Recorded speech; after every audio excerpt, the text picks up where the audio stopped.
시편 31편 23절에서 24절까지의 말씀을 다 같이 봉독하겠습니다. 너희 모든 성도들아 야훼를 사랑하라. 야훼께서 진실한 자를 보호하시고 교만하게 행하는 자에게 엄중히 갚으시느니라.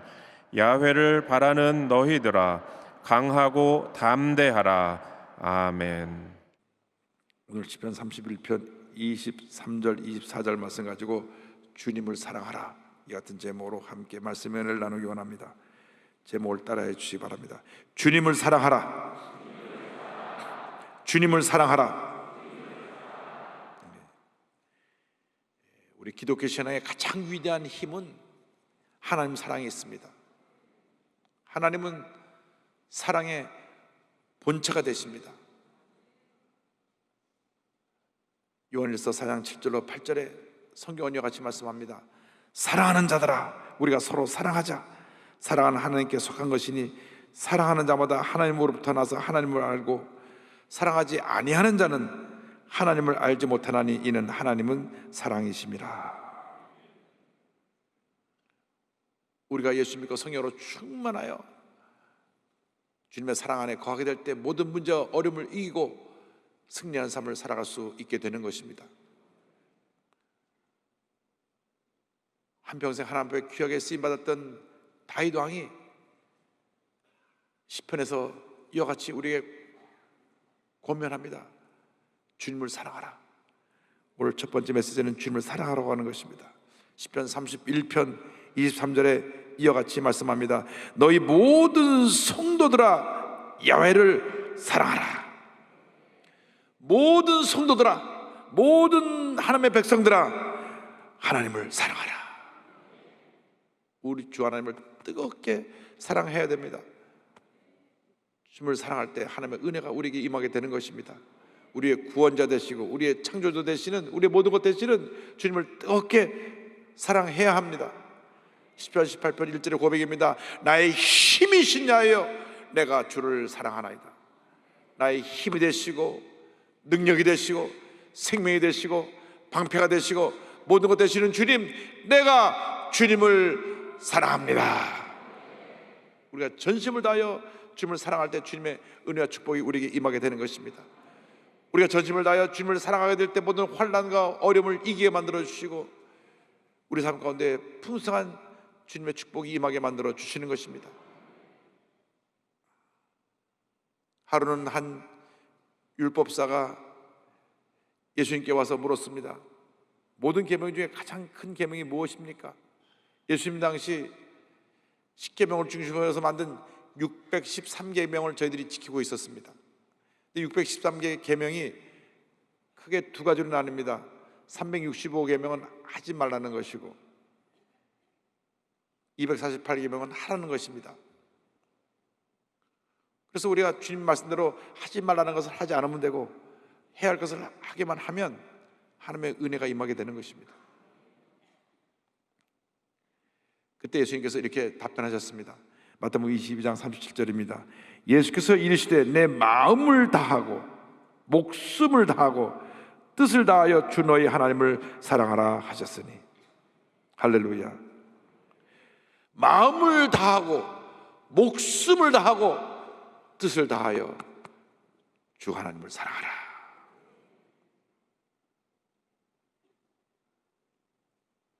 우리가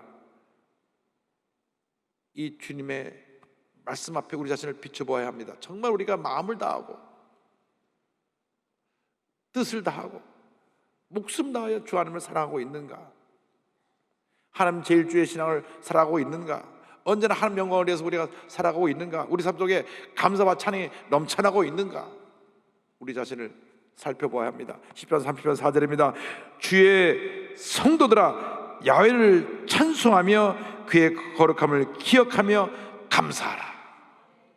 성숙한 신앙인의 모습은 찬양과 감사에 있는 것입니다. 날 구원하여 주시고 오늘 이 자리까지 인도해 주신 그 주님의 놀라운 은혜에 대해서 하나님께 감사하고 주님을 찬양해야 합니다. 이유열을 막론하고 감사와 찬양이 사라졌다고 하면 그는 자신을 지금 돌이켜보고 회개해야 됩니다. 교회를 오래 다녔으면서도 감사를 입에 달고 살지 않으면 아직 초보적인 신앙이라는 것을 잊지 말아야 합니다. 성숙한 신앙인은 어떤 어려움을 당하고 어떤 문제를 만나도 감사하는 사람들입니다. 그것이 예수 믿는 사람들의, 믿지 않는 사람이 보여주는 우리의 표적입니다. 저 사람들은 도대체 누구길래 저렇게 어려운 가운데서 감사하나? 예수 믿는 사람이구만. 그래서 우리가 감사를 통해서 모든 어려움을 이겨내야 합니다. 원망과 불평은 우리를 더 큰 어려움으로 이끌어가는 것입니다. 우리가 감사할 때 하나님께서 영광을 받으시고 우리를 모든 절망의 자리에서 건져주시고 구원의 은혜를 베풀어 주십니다. 시편 50편 23절입니다. 감사로 제사를 드리는 자가 나를 영화롭게 하나니 그의 행위를 옳게 하는 자에게 내가 하나님의 구원을 보이리라. 감사로 하나님께 영광을 돌릴 때 하나님께서 영광을 받으신다고 말씀했습니다. 그것이 너에게 옳은 신앙인의 모습이라고 말씀하셨고, 감사로 제사를 드리는 자의 그 감사를 기뻐 받으시고 우리를 모든 절망의 자리에서 구원해 주신다고 주님 약속하신 것입니다. 어떤 경우에도 쉽게 여러분의 입에서 원망과 불평이 나오지 않게 되기를 바랍니다. 예수를 믿고 난 그날부터 하나갈 때까지 절대 긍정, 절대 감사의 삶을 살아가게 되기를 바랍니다.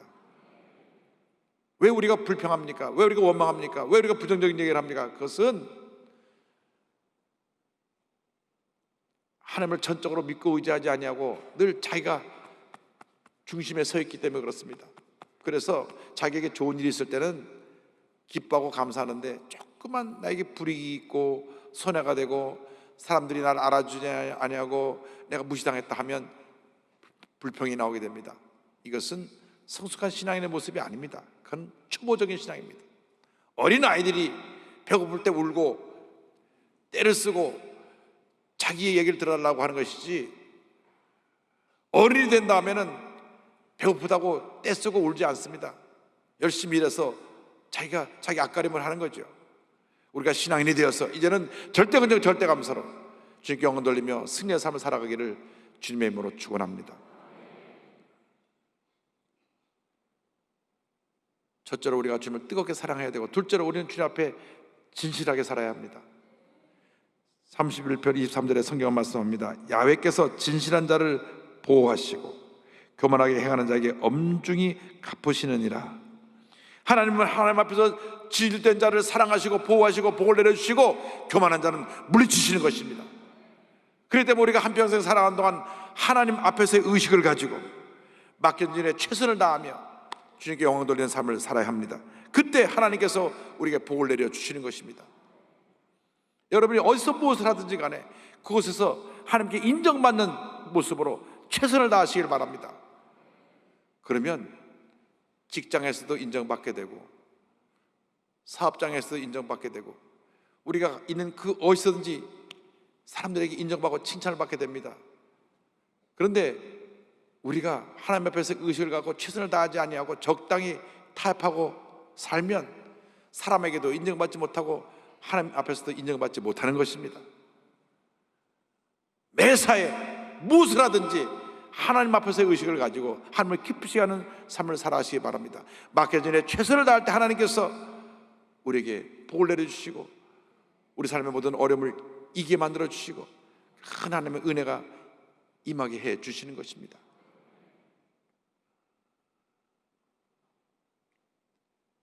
매 예배 시간 강단에 올라서 먼저 엎드려 기도할 때 주님이 물으십니다. 이 자리가 누구의 자리냐? 예, 주님의 자리입니다. 이 시간이 누구의 시간이냐? 내 주님의 시간입니다. 가라, 내가 너와 함께 하겠다. 단 한 번의 예배도 이 기도를 또 이러한 질문을 내게 하시지 않은 적이 없고 또 이러한 답변을 안 한 적이 없습니다. 혹시 큰 교회 담임 목사라서 착각할까 봐 주님이 물으시는 것입니다. 이 교회는 주님의 교회고 주님이 영광을 받으시고 주님이 일하시는 교회지,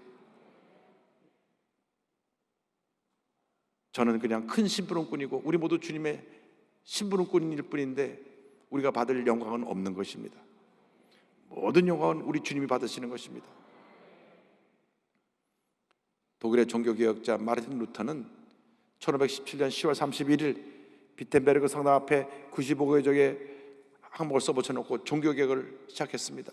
말할 수 없는 탄압과 핍박 속에서도, 목숨의 위협 속에서도 그는 하나님 앞에서 의식을 가지고 꿋꿋이 그 믿음을 지키고 종교개혁의 역사를 이루어냈던 것입니다. 우리 하나님 앞에서 의식을 가지면 어떤 문제도, 어려움도, 핍박도, 환난도 이겨낼 수가 있습니다. 하나님의 사람 요셉도 하나님 앞에서의 자세를 가지고 맡겨진 모든 일에 충성했던 것을 알 수 있습니다. 그가 노예로 팔려갔을 때도, 억울하게 누명을 쓰고 감옥에 갔을 때도, 그가 하루아침에 애굽의 총리가 되었을 때도 그는 변함없이 맡겨진 일에 충성하시나였고 겸손한 자세로 주님 앞에서 의식을 가지고 최선을 다했을 때 하나님께서 형통의 복을 주셨습니다. 왜 우리에게 형통의 복이 임하지 않느냐? 우리 자신을 살펴보아야 됩니다. 보아야 합니다. 내가 하나님 앞에서의 의식을 갖고 지금 내가 살아가고 있느냐, 그렇지 못하느냐? 여기에 아마 그 답이 있을 줄로 압니다. 창세기 39장 2절 3절입니다. 야훼께서 요셉과 함께 하심으로 그가 형통한 자가 되어 그의 주인 애굽 사람의 집에 있으니 그의 주인이 야훼께서 그와 함께 하심을 보며 또 야훼께서 그의 범사에 형통하게 하심을 보았더라. 하나님이 함께 하시면 사람들이 그것을 보고 알게 되는 것입니다. 저 사람은 하나님이 함께하는 사람이다. 하나님이 형통케 하신다. 저 사람은 믿을 만한 사람이다. 저 사람을 존경한다. 그런 얘기가 여러분 주변에서 여러분을 향한 고백되어야 할 것이라고 저는 생각합니다. 만약 그렇지 못하고 여러분이 듣지 못하는 자리에서 고개를 돌려갖고 저 사람이 예수를 믿는다고 저래? 저렇게 생활이 엉망인데 함부로 욕하고 소리 지르면서 교회 나가서 뭐 직분 맡았다고, 그 참 예수 믿는 사람 별 볼일 없구만, 이런 얘기를 듣지 않게 되기를 바랍니다. 우리는 하나님의 사람들입니다. 하나님의 사람들입니다. 언제 어디서나 무엇을 하든지 하나님의 사람답게 살아서 하나님에게 인정받고 사람들에게 존경받고 칭찬받는 주님의 일꾼이 되어야 합니다. 모세 또한 하나님 앞에서 충성된 일꾼이었습니다. 모든 이스라엘 백성들이 광야길을 가며 끊임없이 투덜거리고 원망하고 불평했지만 모세는 그들과 타협하지 않았습니다. 한 번도 원망 불평에 동조하지 않았습니다. 하나님 앞에서의 의식을 가지고 주님 앞에 충성했던 것입니다. 민수기 12장 7절입니다. 내 종 모세와는 그렇지 아니하니 그는 내 온 집에 충성함이라. 히브리서 3장 5절입니다. 또한 모세는 장래에 말할 것을 증언하기 위하여 하나님의 온 집에서 종으로 신실하였고, 하나님께서 하나님 앞에서 성실하고 진실되고 최선을 다하는 자에게 복을 내려주시는 것입니다. 그들에게 형통이라고 하는 선물이 예비되어 있는 것입니다. 적당히 꾀를 부리고 타협하고 남을 속이고 이렇게 살아가는 사람들은 어떻게 잠깐 뭐가 잘 되는 것 같아도 잘 되는 법이 없습니다. 하나님의 시간표 앞에서 그는 한 모든 일에 대해서 반드시 심판을 받게 될 것입니다. 그러므로 하나님을 뜨겁게 사랑하고 하나님 앞에서 의식을 가지고 사랑을 실천하며 살아가시길 바랍니다. 특별히 이렇게 코로나19가 장기화되면서 어려움에 처한 사람들에게 예수의 사랑을 실천하시기 바랍니다. 먹을 것이 없어 굶주려 고통당하는 노숙자에게 우리가 밥을 해주고, 독거노인들에게 도시락을 싸다 주고, 또 소년소녀 가장, 다문화 가족들 3만 5천 우리 탈북자, 어려움에 처한 우리 이웃들을 사랑으로 섬겨야 합니다. 이면수 목사님 간증을 들으면서 제가 마음이 굉장히 뜨끔하고 회개한 것이 하나 있습니다. 한국교회가 잘못한 것이 하나 있다. 그렇게 통일을 위해서 날마다 기도하면서 북한에서 목숨 걸고 탈출해온 3만 5천 명을 돌보지 않는다. 그 대부분이 다 예수 믿고 온 사람들이다. 선교사들이 다 그들을 예수 믿게 해서 탈출시켰는데 목숨 걸고 탈출해 온 사람들을 한국교회가 받아주지 않아가지고 한국에 와서 신앙 다 잃어버리고 하루하루 살기가 바빠가지고 지금 어렵게 살고 있고, 그중에 또 상당수는 한국에서 못 살겠다고 다 외국으로 나갔다. 그래서 제가 그 말씀 듣고 회개했습니다. 하나님, 이제 우리 교회가 어려운 이웃을 돕는데 탈북자도 열심히 돕겠습니다. 그들의 생활 정착할 수 있게 하고, 굶주리고 어려워서 정말 하나님이 기뻐하지 않는 그런 잘못된 길로 가는 사람 없도록 그들을 섬기겠습니다. 또 이 땅에 와 있는 200만이 넘는 다문화 가족들 사랑으로 섬기겠습니다. 또 이 땅에 많은 노숙자들, 홈리스들, 여러 가지 어려움에 처한 사람들 사랑으로 섬기기 원합니다. 여러분, 은혜 받았으면 받은 걸 나눠줘야죠. 사랑으로 섬기는 여러분 되기를 바랍니다. 이러한 일을 하기 위해서 우리는 마음을 강하게 하고 담대해야 됩니다. 마음을 강하게 하고 담대해라. 주님만 믿고 의지하고 나가는 여러분 되기를 바랍니다. 세상의 헛된 것들을 의지하면 결국 우리에게 다가오는 것은 실망과 상처밖에 없습니다. 전지전능하신 주님만 믿고 의지하고 바라보고 강하고 담대한 믿음으로 전진 또 전진 또 전진해 나가시기 바랍니다. 주님을 의지하는 자에게는 결코 실패가 없습니다. 세상을 의지하면 실패와 절망뿐이지만 주님을 믿고 의지하는 자에게는 하나님의 은혜와 축복이 기다리고 있습니다. 주님 안에서 강하고 담대하라고 오늘 성경은 말씀합니다. 시편 31편 24절입니다. 야훼를 바라는 너희들아, 강하고 담대하라. 강하고 담대하라. 강하고 담대하라. 우리가 깊은 고난에 처했을 때, 절망에 빠졌을 때 누가 우리를 도와줄 수 있습니까? 사람들이 우리를 절망에서 건져내지 못합니다. 우리 문제를 해결해 주지 못합니다. 오히려 가까웠던 사람들이 등을 돌리고 우리를 비난하는 경우를 맞이하기도 하는 경우가 많이 있습니다. 그럴 때 우리는 변하는 사람을 의지하지 말고 변치 아니하시고 영원히 우리를 돌보시는 하나님을 믿고 의지하고 나가는 우리 모두가 되어야 합니다. 주님만이 우리의 도움과 방패가 되시는 것입니다. 시편 33편 20절을 말씀합니다. 우리 영혼이 야훼를 바라며 그는 우리의 도움과 방패시로다. 사람들은 말합니다. 이제 다 끝났으니 포기해라, 포기해라. 절대 포기하지 마십시오. 주님이 함께 하시기 때문에 우리 인생의 마지막은 주님의 기적의 시작의 시간인 것입니다. 주님만 바라보고 마음을 강하게 하고 담대하고 나가면 반드시 모든 어려움을 이겨내고 주님의 때 기적을 체험하게 될 것입니다. 시편 27편 14절입니다. 너는 야훼를 기다릴지어다. 강하고 담대하며 야훼를 기다릴지어다. 주님의 때를 기다리며 마음을 강하게 하고 담대하며 부르짖어 기도하고 또 기도하고 또 기도해서 모든 어려움을 이겨내고 주님 앞에서 위대한 승리자로 살아가는 여러분 되기를 바랍니다. 여러분 마음이 흔들리고 무너지면 건강도 무너지고 삶의 모든 문제와 어려움이 다가오게 되는 것입니다. 모든 병의 근원이 마음을 지키지 못한 스트레스에서 옵니다. 마음의 스트레스가 커지면 이 스트레스로 인해서 온갖 병이 내게 다 임합니다. 심장병, 위장병, 고혈압, 암도 그냥 스트레스로 인해서 확 퍼져버립니다. 그래서 마음을 지켜야 됩니다. 강하고 담대하면 우리는 모든 것 다 물리칠 수가 있습니다. 잠언서 4장 23절입니다. 모든 지킬 만한 것 중에 더욱 내 마음을 지켜라. 생명의 근원이 이에서 남이니라. 영적으로 깨어있게 되기를 바랍니다. 강하고 담대한 믿음으로 악한 놈에게 그 모든 괴력을 물리치고 도전을 물리치고 위대한 승리자의 삶을 살아가는 여러분 되기를 바랍니다. 여러분이 신앙이 나태해질 때, 신앙의 열정이 식어질 때, 기쁨과 감사가 사라지고 원망과 불평이 나올 때 온수마귀가 여러분 물고 뜯고 공격하는 것입니다. 영적으로 깨어있어서 기도하고 또 기도하고 또 기도해서 영적으로 강한 군사가 되어 주의 말씀 붙잡고 믿음으로 전진해 나가시기를 바랍니다. 요한복음 10장 33절입니다. 이것을 너에게 이르는 것은 너희로 내 안에서 평안을 누리게 하려 함이라. 세상에서는 너희가 환난을 당하나 담대하라. 내가 세상을 이기었노라.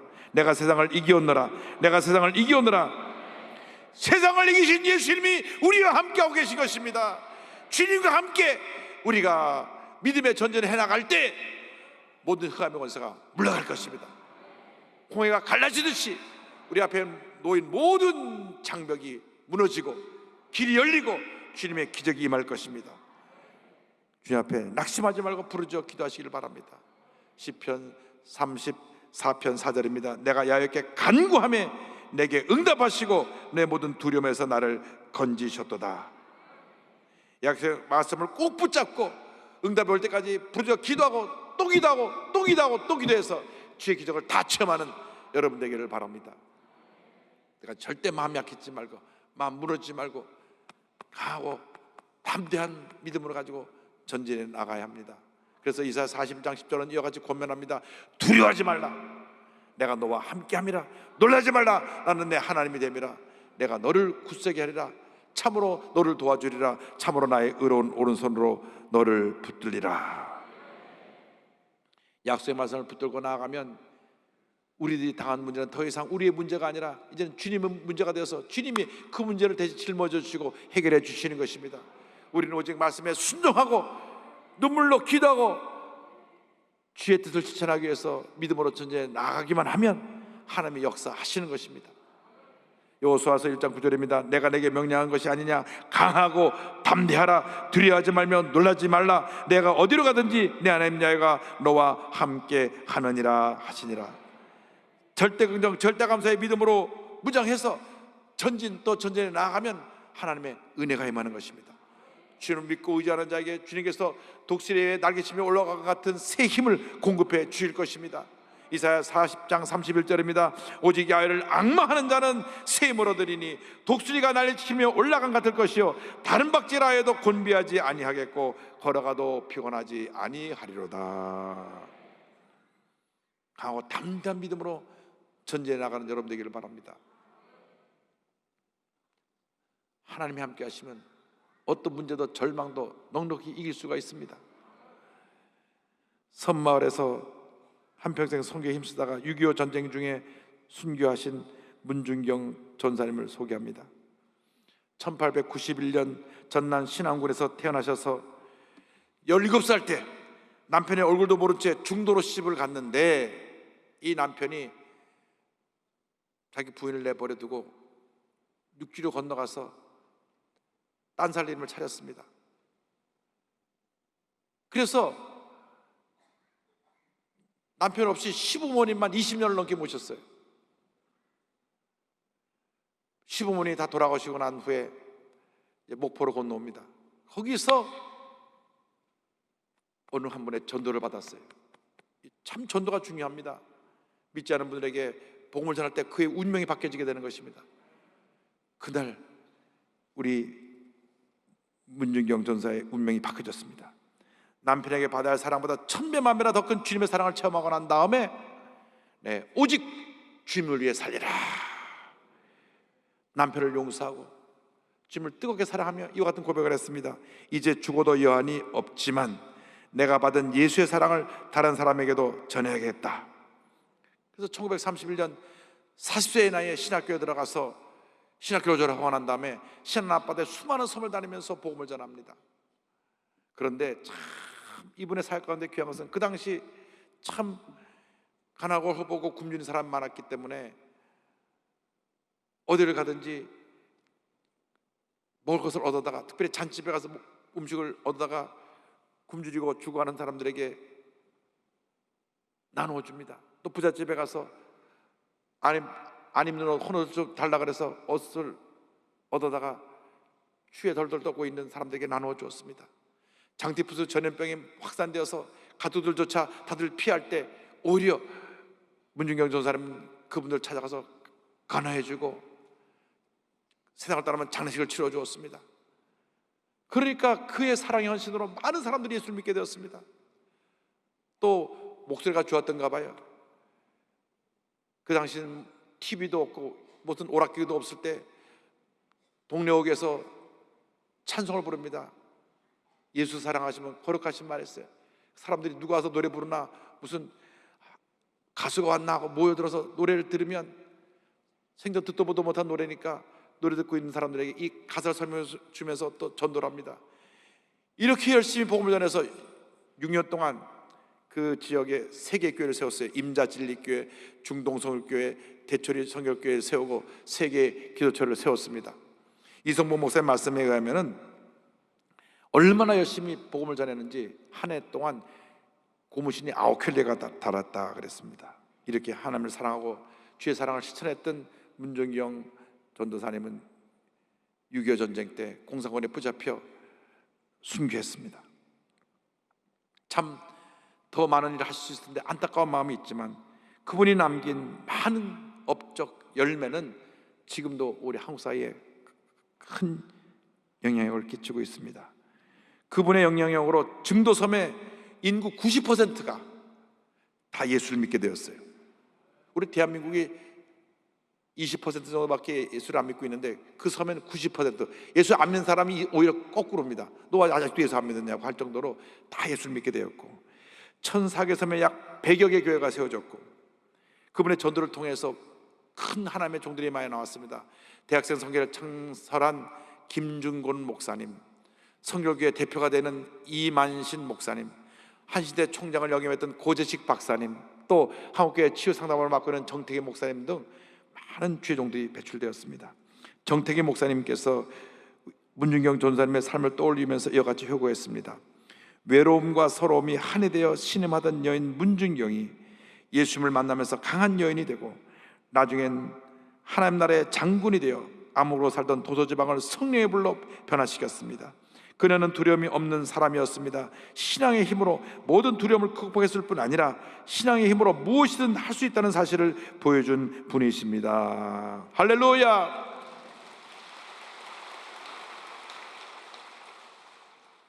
과연 여러분은 얼만큼 우리 주 예수님을 사랑하고 계십니까? 얼만큼 주님을 뜨겁게 사랑하고 주님을 닮아가고 주님을 전하는 삶을 살고 계십니까? 이 한 여자분, 남편에게 버림받고 시부모님 20년을 모시고 홀로 된 이 한 여자분이 주님께 붙잡혀서 어떤 위대한 업적을 남기는데 여러분 지금까지 어떻게 살아오셨습니까? 우리 자신을 돌아보면서 지금까지는 주님을 사랑하는 그 열매가 풍성히 맺히지 않았다고 할지라도 남은 여생 하나님 영원에 살겠습니다. 주님 사랑하며 사랑을 실천하며 살겠습니다. 결심하고 그렇게 살아가는 여러분 되시기를 주님으로 축원합니다. 이 결심을 우리가 신앙의 고백으로 우리 찬송가 314장을 부르면서 주님 앞에 다시금 마음을 다짐하는 시간을 갖기를 원합니다. 그냥 부르지 말고 이 가사를 내 신앙의 고백으로 주님 앞에 드리는 귀한 찬송이 되기를 바랍니다. 찬송가 314장입니다. 내 구주 예수를 더욱 사랑. 여러분의 마음을 다하여 주님을 사랑하는 마음 갖고 고백합니다. 내 구주 예수를 더욱 사랑 엎드려 비는 말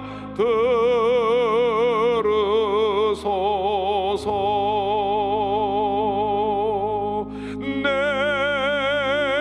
진정 소원이 내 구주 예수를 더욱 사랑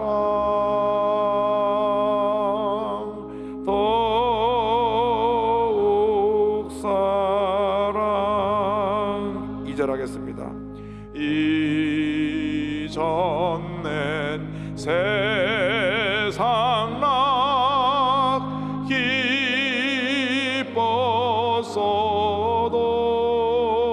기뻤어도 지금 내 기쁨은 오직 예수. 다만 내 비는 말 내